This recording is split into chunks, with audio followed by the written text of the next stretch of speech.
ॐ नमः शिवाय।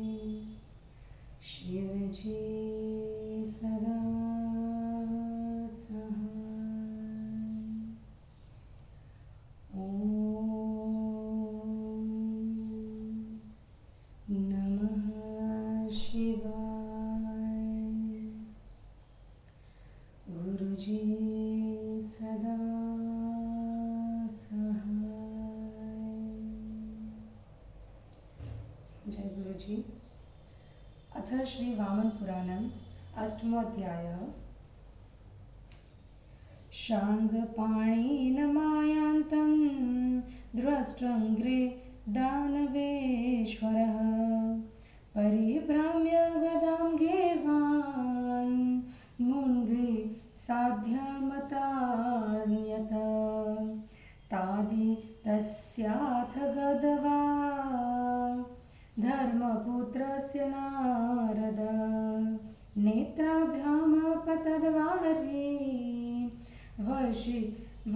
वर्षनिभं भुवि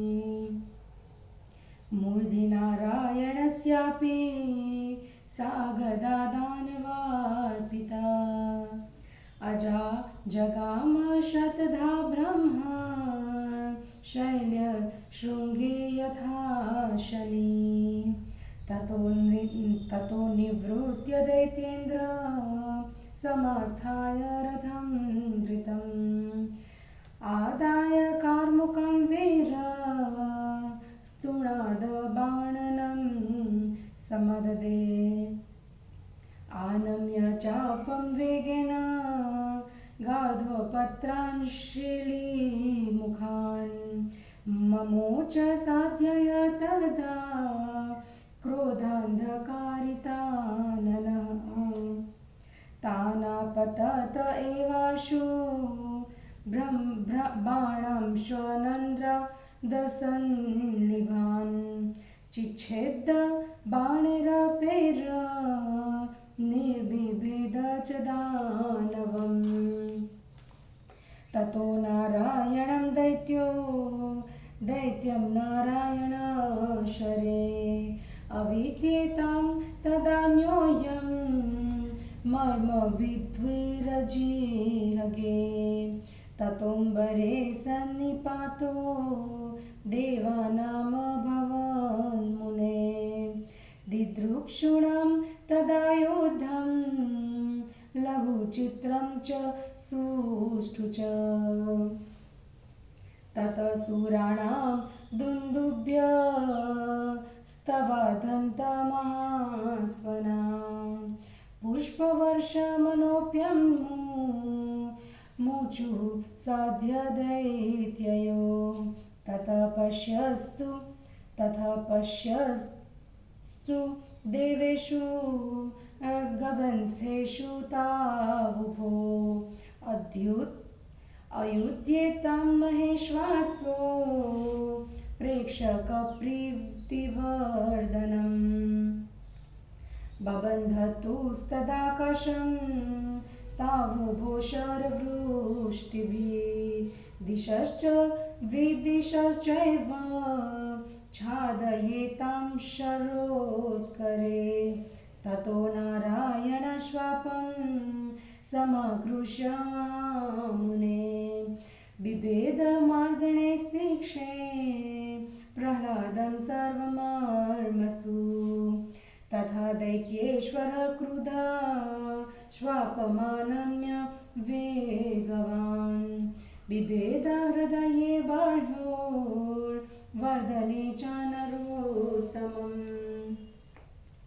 ततोऽस्यतो दैत्यपते कार्मुकं मुष्टिबन्धनात् चिच्छेदैकेन बाणेन चन्द्रार्धाकारवर्चसा अपास्यत धनुश्चिह्नं चापमादाय चापरम् अदिज्यं लाघवत कृत्वा ववर्ष निशिताक्षरान् तानप्यस्य शरान् साध्य श्चित्वा बाणे रवारयत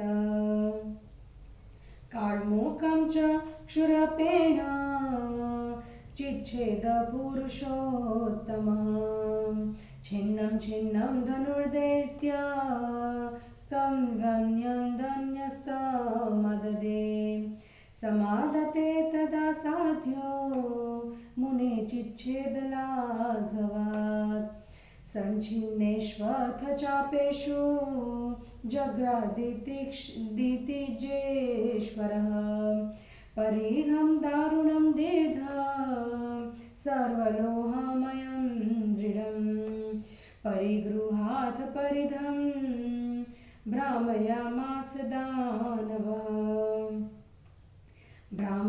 भ्राम्यमाणं स चिच्छेद नाराचेन महामुनि छिन्ने तु परिधे श्रीमान् प्रह्लादो दानवेश्वरः मुदगरं भ्राम्य वेगेन प्रचिक्षेप नराग्रजे तमापततं बलवान् मार्गणैदर्शभिर्मुने तिच्छेददशधा साध्य सचिन्नो न्यपतदभुवि मुद्गरे वितथे जाते प्रासमाविद्य वेगनं प्रचिक्षेप नराज्ञाय तं च चिद्देव धर्मजः प्रासे छिन्ने ततो दैत्या शक्तिमादाय चिक्षिपे तां च चिच्छेद बलवान् क्षुरप्रेण महातपा छिन्नेषु तेषु शस्त्रेषु दानवोऽन्यं महद्धनु समादाय ततो बाणैर्वतस्तार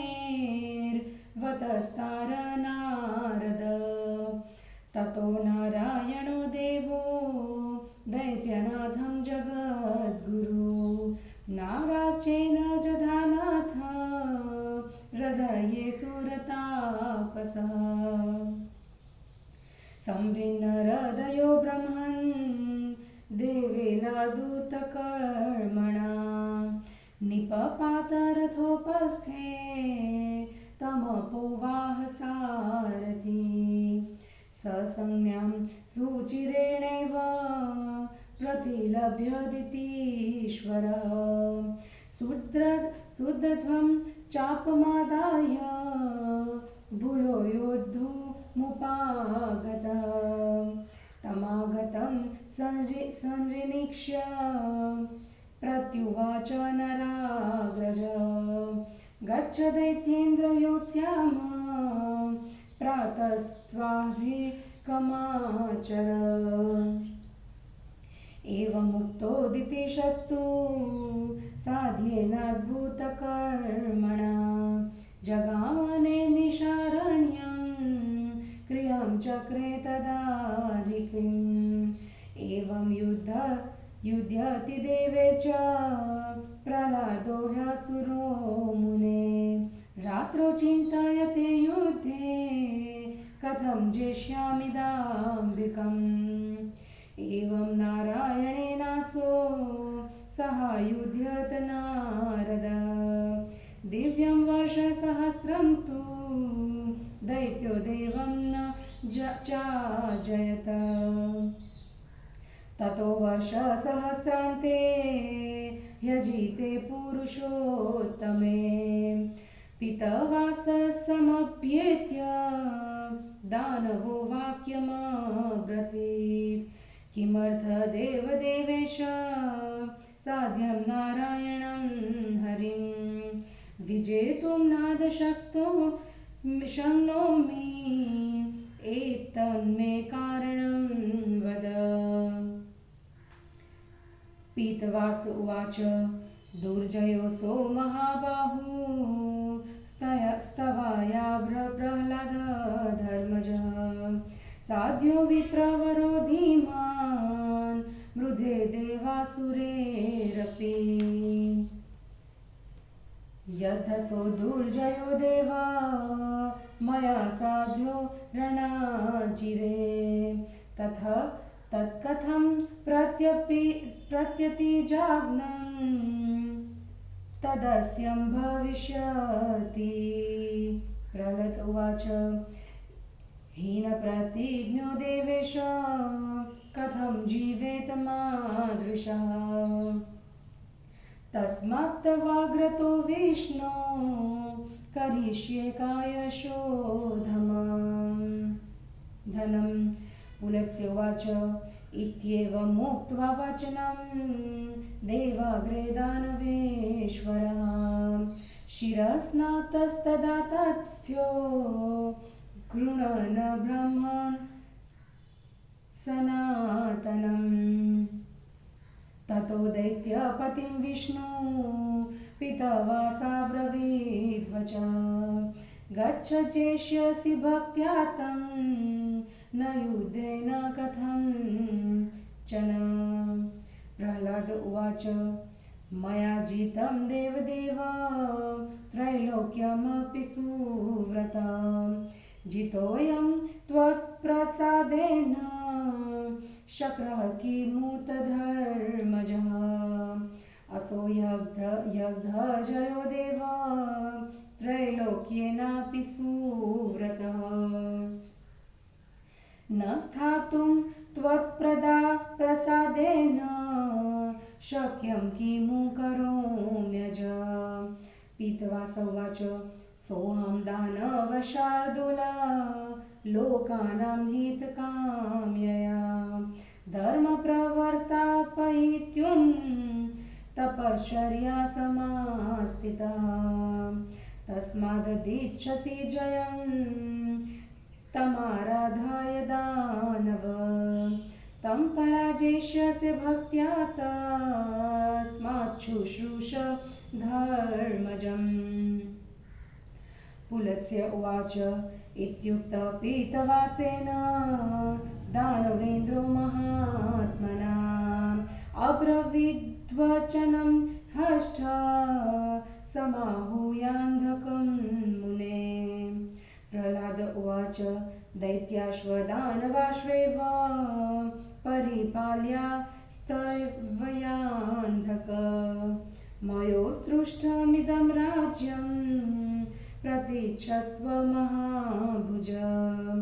इत्येवमुक्तो जग्राह राज्यं हैरण्यलोचनी। प्रह्लादोऽपि तदा गच्छत् पुण्यं बद्रिकाश्रमं दृष्ट्वा नारायणं देवं नरं च द्वितीजेश्वरः कुताञ्जलिपुटो भूत्वा ववन्दे चरणोतयो तमुवाच महातेजा वाक्यं नारायणो व्ययः किमर्थः प्रणतो सिंह मां जित्वा महासुर। प्रह्लाद उवाच कस्त्वां जेतुं प्रभो शक्त कस्त्वतः पुरुषोऽधिका त्वं हि नारायणोऽनन्त पितवासा जनार्दनः त्वं देव पुण्डरीकाक्षस्त्वं विष्णुशार्ग चाभृग त्वमव्ययो महेशान शात्वः पुरुषोत्तमः त्वां योगिनं चिन्तयन्ति चार्चयन्ति मनीषिणः जपन्ति स्नातकास्त्वां च जयन्ति त्वां च याज्ञिका त्वमच्युतो ऋषिकेश श्वक्रपाणिर्धरधरः महामीनो हयशिरास्त्वमेव वरकच्छप हिरण्याक्ष रिपु श्रीमान् भगवानथ सुकर मत्पितुर्नाशनकरो भवानपि नृकेसरी।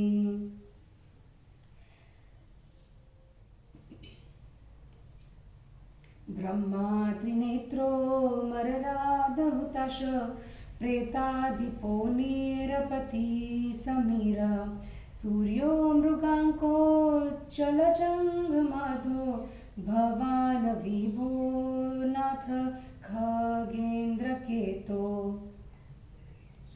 त्वं पृथ्वी ज्योतिराकाशं जलं भूत्वा सहस्रशः त्वया व्यापतं जगत् सर्व कस्त्वं जेष्यति माधव भक्त्या यदि ऋषिकेश तोषमेषि जगद्गुरो नान्यथा त्वं प्रशक्योऽसि जेतुं सर्वगताव्यय भगवान् उवाच परितुष्टोऽस्मि ते दैत्य स्तवेनानेन सुव्रत भक्त्या त्वनन्यया चाहं त्वया दैत्य पराजितश्वपुरुषो दैत्य दण्डं प्रयच्छति दण्डार्थ ते प्रदास्यामि वरं वृणु यमिच्छसि प्रह्लाद उवाच नारायणं वरं याचे यं त्वं मे दातुमर्हसि तन्मे पापं लयं यातु शारीरं मानसं तथा वाचिकं च जगन्नाथ यत्त्वया सह युद्धतः नरेण यद्यप्यभवद वरमेतत् प्रयच्छ मे नारायण उवाच एवं भवतु दैत्येन्द्र पापं ते यातु संशयं द्वितीयं प्रार्थय वरं तं ददामि तवासुर प्रह्लाद उवाच या जायेत मे बुद्धि सा विष्णो त्वदाश्रिता देवार्चनेन निरता त्वच्चिता त्वत्परायणा नारायण उवाच एवं भविष्यत्यसुर वरमन्यं यमिच्छसि तं वृणीष्व महाबाहो प्रदास्याम्य विचारयन् प्रह्लाद उवाच सर्वमेव मया लब्धं त्वत्प्रसादादधोक्षज त्वत्पादपङ्कजाभ्यां हि ख्यातिरस्तु सदा मम नारायण उवाच एवं स्वपरं चास्तु नित्यमेवाक्षयो व्यय अजरश्वामरश्वापि मत्प्रसादाद्भविष्यसि गच्छस्व दैत्यशार्दूल स्वमावांसं क्रियारतः न कर्म बन्धो भवतो मच्चितस्य भविष्यति प्रशासयदमुनु दैत्यान् राज्यं पालय शाश्वतं स्वजाति सदृशं दैत्य कुरु धर्ममनुत्तमम् पुलत्स्य उवाच इत्युक्तो लोकनाथेन प्रह्लादो देवं ब्रवीत कथं राज्यं समादास्ये परित्यक्तं जगद्गुरो तमुवाच जगत्स्वामी गच्छ त्वं निजमाश्रयं हितोपदेष्टा दैत्यानां दानवानां तथा भव नारायणेनैव मुक्तः स तदा दैत्यनायकः प्रणिपत्य विभुं तुष्टो जगाम नगरं निजं दृष्टं सभाजितश्वापि दानवैरन्धकेन च निमन्त्रितश्वराज्याय न प्रत्यच्छस्त नारद राज्यं परित्यज्य महासुरेन्द्रो नियोजयन् सत्पथि दानवेन्द्रान् ध्यायान् स्मरन् केशवमप्रमेयं तत्स्यो तदा योगविशुद्धदेह एवं पुरा नारददानवेन्द्रो नारायणेनोत्तमपुरुषेण पराजितश्वापि विमोच्य राज्यं तस्थो मनोधातरि संविशेय। हिंदी अनुवाद। प्रहलाद और नारायण का तुमुल युद्ध, भक्ति से विजय। पुलत्स्य जी बोले, प्रहलाद ने जब हाथ में शांग धनुष लिए भगवान नारायण को सामने से आते देखा तो अपनी गदा घुमाकर वेग से उनके सिर पर प्रहार कर दिया। नारद जी गदा से प्रताड़ित होने पर नारायण के नेत्रों से आग के स्फुलिंग के समान आंसू पृथ्वी पर गिरने लगे। ब्रह्मन पर्वत की टोची पर गिरकर जैसे वज्र टूट जाता है, उसी प्रकार दानों द्वारा नारायण के सिर पर चलाई गई वह गदा भी सैकड़ों टुकड़े टुकड़े हो गई। उसके बाद शीघ्रता पूर्वक लौटकर वीर दैत्येंद्र ने रथ पर आरूढ़ हो धनुष लेकर अपनी तरक से बाण निकाल लिया। फिर क्रोधांत प्रहलाद ने शीघ्रता से धनुष को चढ़ाकर गरुड़ के पंख वाले अनेक बाणों को नारायण की ओर चलाया। नारायण ने भी बड़ी शीघ्रता से अपनी ओर आ रहे उन अर्धचंद्र तुल्य बाणों को अपने बाणों से काट डाला और कुछ दूसरे बाणों से प्रहलाद को विघ्न कर दिया।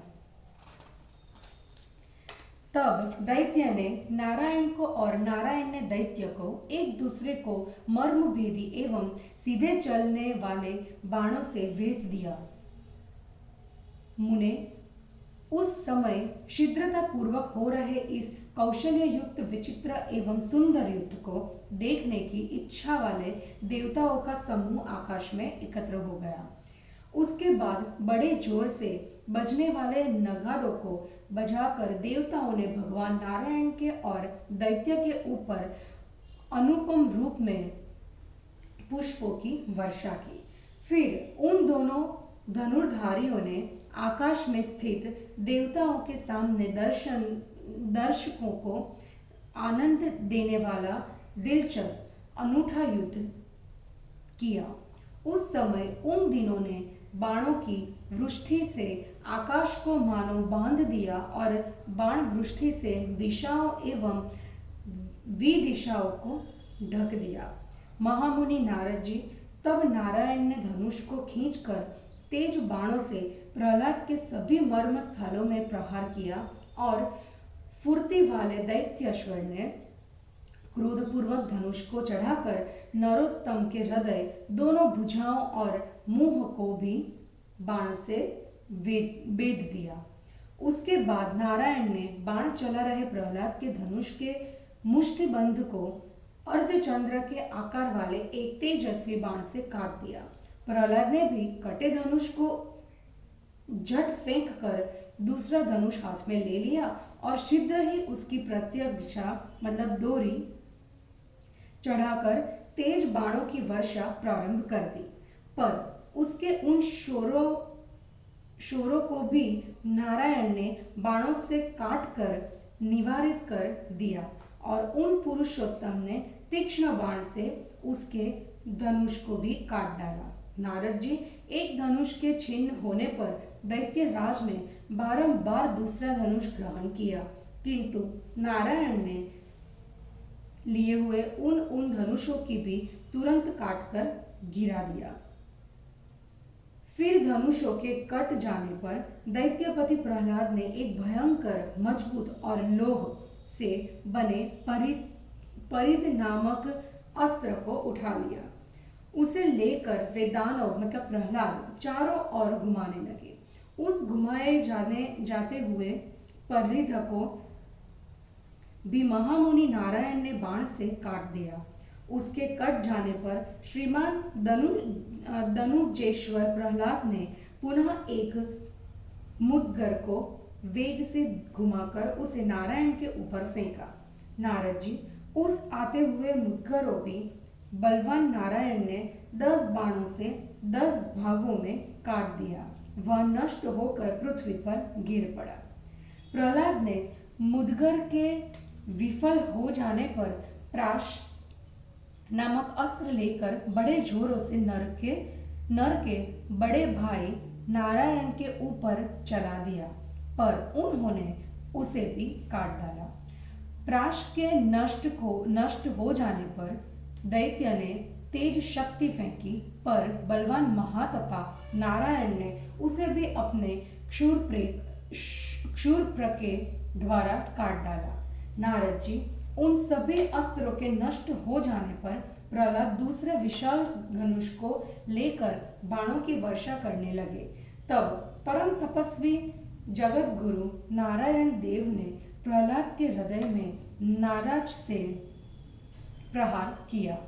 नारद जी, अद्भुत पराक्रमी नारायण के प्रहार से प्रहलाद का हृदय बिंद गया। फलतः वे बेहोश होकर रथ के पिछले भाग में गिर पड़े। यह देखकर सारथी उन्हें वहां से हटाकर दूर ले गया। बहुत देर के बाद जब उन्हें चेतना प्राप्त हुई, होश आया, तब वे पुनः सुदृढ़ धनुष लेकर नर नारायण से युद्ध करने के लिए संग्राम भूमि में आ गए। उन्हें आया देख नारायण ने कहा, दैत्येंद्र, अब हम कल प्रातः युद्ध करेंगे। तुम भी जाओ, इस समय अपना नित्य कर्म करो। अद्भुत पराक्रमी श्री नारायण के ऐसा कहने पर प्रहलाद नैमिषारण्य चले गए और वहां अपने नित्य कर्म संपन्न किए। नारद जी, इस प्रकार भगवान नारायण एवं दानवेंद्र प्रहलाद दोनों में युद्ध चलता रहा। रात्रि में प्रहलाद यह विचार किया करते थे कि मैं युद्ध में इन दंभ करने वाले ऋषि को कैसे जीतूंगा। नारद जी, इस प्रकार प्रहलाद ने भगवान नारायण के साथ 1000 दिव्य वर्षों तक युद्ध किया, परंतु वे उन्हें मतलब नारायण को जीत न पाए। फिर 1000 दिव्य वर्षों के बीत जाने पर भी पुरुषोत्तम नारायण को न जीत सकने पर प्रहलाद ने वैकुंठ में जाकर पीत वस्त्रधारी भगवान विष्णु से कहा, देवेश, मैं सरलता से साध्य नारायण को आज तक क्यों न जीत पाया? आप मुझे इसका कारण बतलाइए। इस पर पीत वस्त्रधारी भगवान विष्णु बोले, प्रहलाद, महाबाहु धर्मपुत्र नारायण तुम्हारे द्वारा दुर्जय है। वे ब्राह्मणों में श्रेष्ठ ऋषि परम ज्ञानी है। वे सभी देवताओं एवं असुरों से भी युद्ध में नहीं जीते जा सकते। प्रहलाद ने कहा, देव, यदि वे साध्य देव मतलब नारायण युद्ध भूमि में मुझसे जीते नहीं जा सकते हैं, तो मैंने जो प्रतिज्ञा की है उसका क्या होगा? वह तो मिथ्या हो जाएगी। देवेश, मुझे जैसा व्यक्ति हीन प्रतिज्ञा होकर कैसे जीवित रह सकेगा? इसलिए यह विष्णु, अब मैं आपके सामने अपने शरीर की शुद्धि करूंगा। पुलत्स्य जी बोले, भगवान से ऐसा कहकर दानेश्वर प्रहलाद सिर से पैर तक स्नान कर वहां बैठ गए और ब्रह्म गायत्री का जप करने लगे। उसके बाद पीतांबरधारी विष्णु ने प्रहलाद से कहा, हाँ, तुम जाओ, तुम उन्हें भक्ति से जीत सकोगे, युद्ध से कथमपि नहीं।